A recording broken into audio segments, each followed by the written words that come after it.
What a fun time, man. Boys are out looking tonight. There he is. He didn't go 50 yards.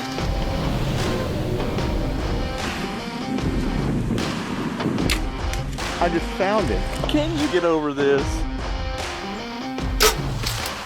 Oh my God.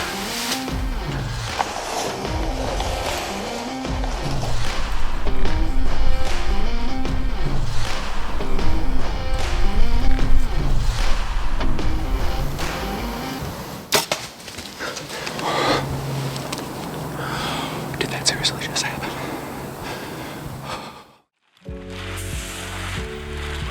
The foundation of our whitetail season is typically built upon the work we do in the summertime. Planting food plots with my brothers and my nephews, long-range observations and glassing with my wife and my son Troy. These are the things that we use to help build our whitetail profile going into the season, and 2019 was no different.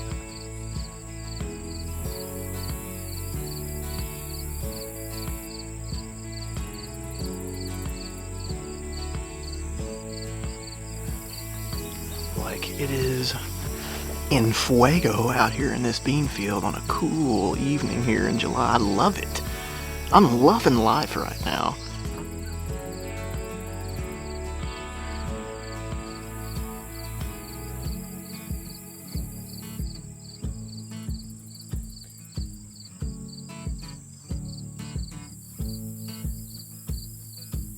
Our summer as a family of three is always packed with deer work, but the 2019 summer was special. Colleen and I were happy to attend the 30th Big Game Awards from Boone and Crockett as guests. Our son Troy was honored in the Next Generation Awards with his mega bow buck that he took in 2016. The kid is a good hunter for his age, and we have a lot of good times in the woods together.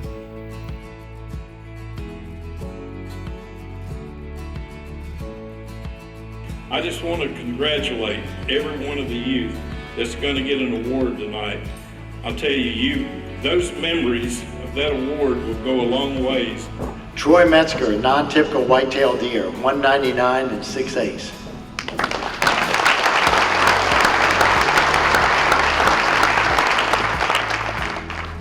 October hunting in 2019 for us was a bit slow. I hunted with my son Troy during our youth firearms season, and he had a torn ACL that was surgically repaired. And hunting on crutches is no easy feat, especially when we're hunting in October woods that are a bit brushed out.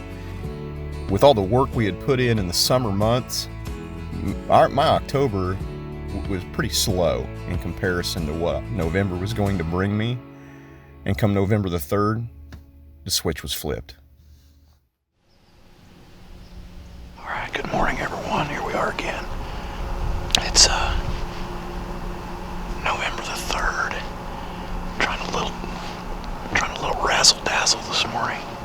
I brought our buck decoy in here on this kind of waterway center pivot, and I hung this standing last night in the dark. But I've got waterways that all kind of funnel into this timber edge right here, standing corn all around me. I got some trail camera photos as recent as yesterday. One of the bucks that we know really well, we call him Son of Sam. We started picking him up last year, about now. He moves around a lot. He's a hard buck to get a hold of. I'd like to take a crack at him, but he's been in here pretty recent, so maybe we'll see him. Who knows, but it might be fun. Let's find out.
Just got a shot in that buck we call Son of Sam.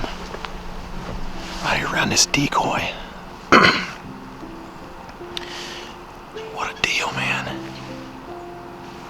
I think he was quartered to just a little bit looking at it. And he walked off hurt slow. Definitely not a lung shot. I think I got one lung liver on it. I can't believe that. Like, I think he came up out of this ditch right here, and these trees were blocking my view of him, and I look up and he's standing right here. Unbelievable. You know what a wild hunt that was for Son of Sam. Trying to self-film a buck of that stature and getting a shot at him with a bow had me so shook you could hear my arrow rattle around off the rest. Now, still early in the day, I slipped down out of the lone wolf, checked the arrow, and completely left the area. That night, my friend Jonathan came in with his bloodhound Sally, and after a short track, Sally found Sam dead in his bed in some really nasty thick cover. You know, Son of Sam is my best bow buck, and I'm thrilled to have him hanging in my front room beside my son Troy's best buck, a buck we called the Main Event. Hey guys, next morning here. Where do I begin? This is a buck we call the Son of Sam, and I've had some history with this deer over the last 3 years. I call him Son of Sam because I think he's a genetic relation to the big buck Troy killed 3 years ago, and we started picking him up last year during the rut. Kind of figured him to be a 4-year-old then. He was all busted up by the time rut was over, and we found him this summer way far away from where he was showing himself last season. I wound up getting several trail camera photos of him there just a few nights ago, and he was all over that farm that he'd shifted to. So I thought, you know, since he was broke up last year, why not run a decoy in the mix? And sure enough, it worked like a charm. He came into 20 yards and gave me a broadside. I had to leave him overnight. We had to, or not overnight, we had to leave him for 12 hours. I shot him yesterday morning. We left him 12 hours because I thought I one-lung livered him, and I sure did. I thank my friend Jonathan and his dog Sally for coming out and helping me track him. But we had an awesome day of field yesterday. Great buck to lay down. First day of vacation. Just crazy non-typical points everywhere. He's got 1, 2, 3, 4, 5, 6, 7, 8, 9, 10, 11, 12, 13, 14, 15, 16, 17 points. Great animal. Phenomenal deer. Thank you guys for watching. Thanks to all our sponsors that make White Knuckle happen. Wow, what a trip. What a ride. Thanks a lot for joining me on it. What an animal. You know, December 13th, muzzleloader season opener found me chasing after another great buck. He gave me a look, but let's just say the encounter really didn't go my way.